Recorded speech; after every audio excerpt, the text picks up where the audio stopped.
Los impactos de las especies exóticas invasoras acuáticas se pueden agrupar en estos tres principales impactos. Aquellos relacionados o que afectan directamente a la biodiversidad, los que afectan a los ecosistemas y, por último, los impactos relacionados con la sociedad y la economía.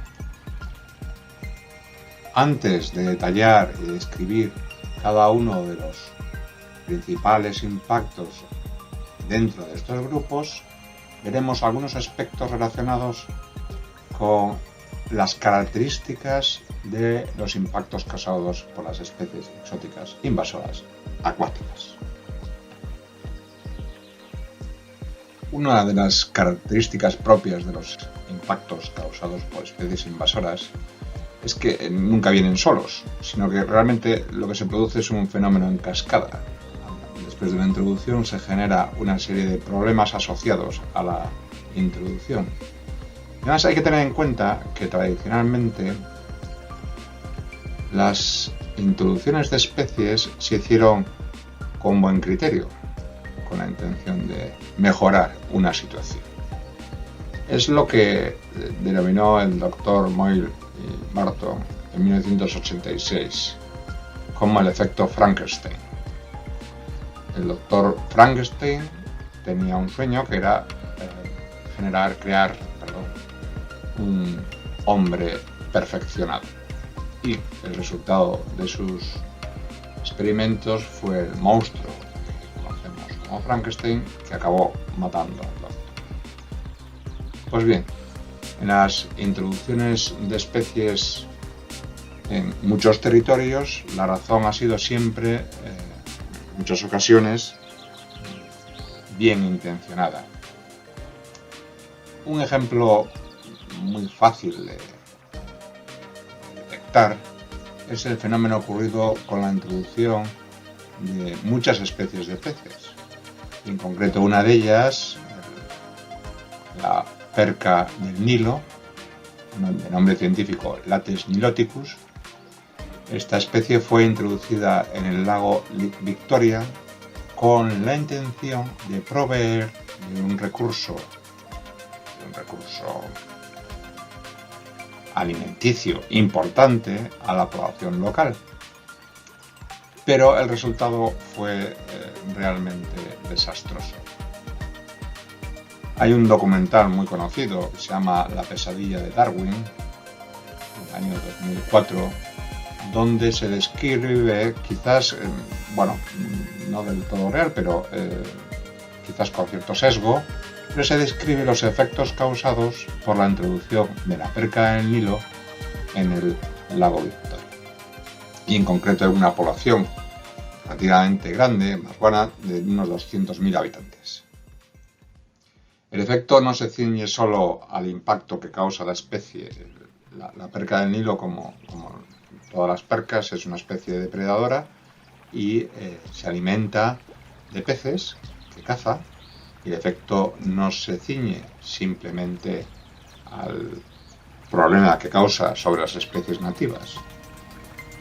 Se sabe que la perca del Nilo es la responsable de la extinción de muchas especies de peces endémicos del lago Victoria. El lago Victoria es un lago particularmente interesante porque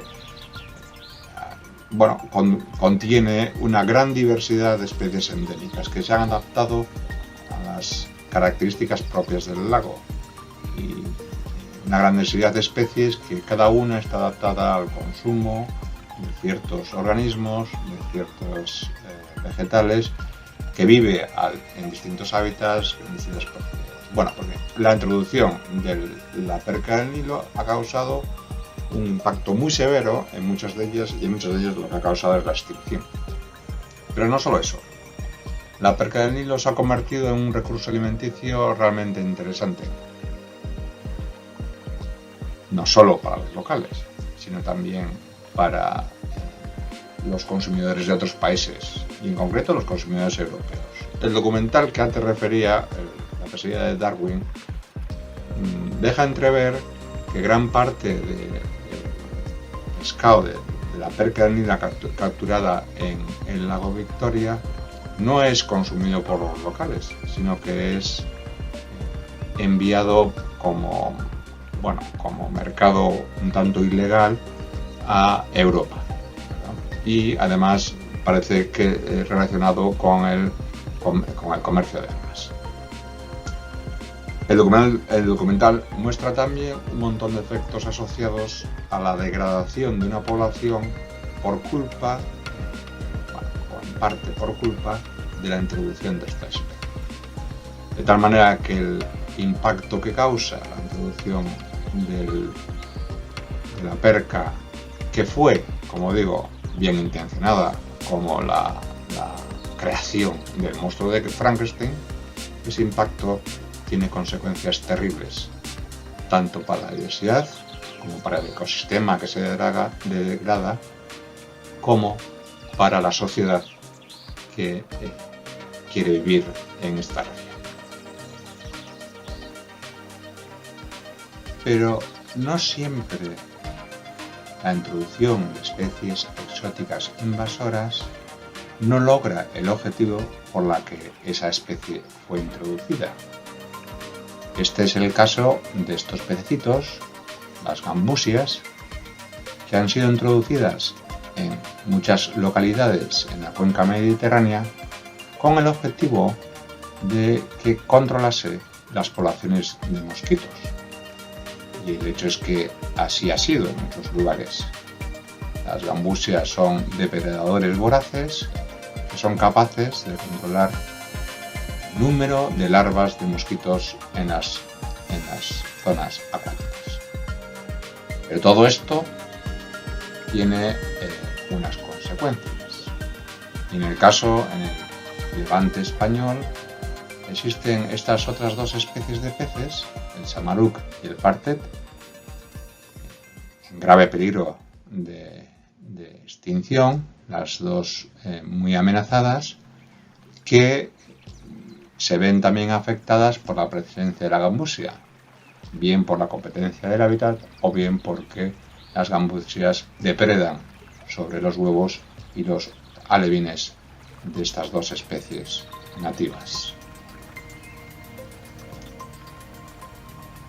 Atendiendo a los efectos concretos que causan las especies exóticas invasoras acuáticas sobre la diversidad de los ecosistemas y la sociedad, podemos agrupar estos impactos relacionados con la extinción por depredación, la hibridación interregresiva, los efectos ecosistémicos, el impacto de parásitos y patógenos, principalmente sobre la biodiversidad, la competencia por los recursos o por hábitats que causan especies invasoras y, por último, los efectos económicos y sociales a los que ya nos hemos referido. Estos tipos de impactos, de efectos que tienen las especies invasoras no son todos, pero son los más importantes y se podrían reunir, como ya hemos comentado, en esos tres grandes grupos de impactos sobre la diversidad biológica, sobre los ecosistemas y sobre la sociedad humana. Cuando nos referimos a los impactos que las especies exóticas invasoras, hay que tener en cuenta que los ecosistemas dulceacuícolas son especialmente sensibles a estos impactos. Las características propias de los ecosistemas acuáticos dulceacuícolas, su fragilidad y sensibilidad a los cambios, potenciado por su carácter de colector de los impactos terrestres, sobre todo los impactos causados por la contaminación, los hacen especialmente vulnerables. La gráfica que se muestra en esta diapositiva está extraída de un informe que realiza la World Wildlife Foundation en colaboración con la Sociedad Zoológica de Londres sobre el estado de la biodiversidad en el planeta. En ella se muestra un índice, el índice del planeta vivo, que se obtiene como referencia de la abundancia media de 4.392 especies distribuidas en más de 2.800 poblaciones, en la que se observa que la evolución de este índice desciende desde el año 1970 a la actualidad en un 68% de promedio. Pues bien, cuando analizamos la evolución de este índice considerando solo las especies presentes en los ecosistemas dulceacuícolas, el descenso es mucho más acusado, hasta un 84%.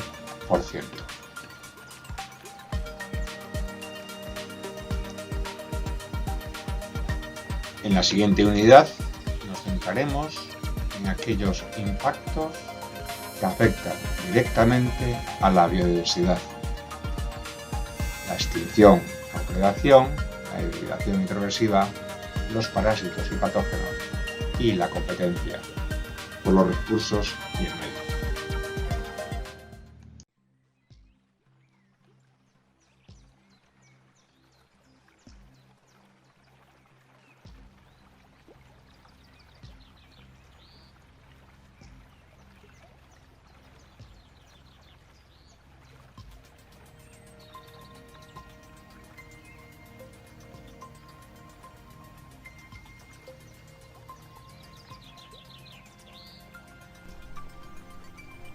Curso realizado en el marco de proyecto Life in Basacua, con el apoyo del programa financiero LIFE de la Unión Europea.